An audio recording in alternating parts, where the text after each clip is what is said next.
¿Qué quieres expresar? ¿Qué quieres expresar con la...?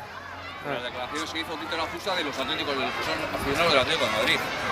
Por la... Que todos los de Calderón, oye, nosotros no tenemos la culpa de que 4 hijos de la gran paguemos todos, ¿no? Pienso yo. Sí, que se metió con con el Puerta, ¿no? Con todos.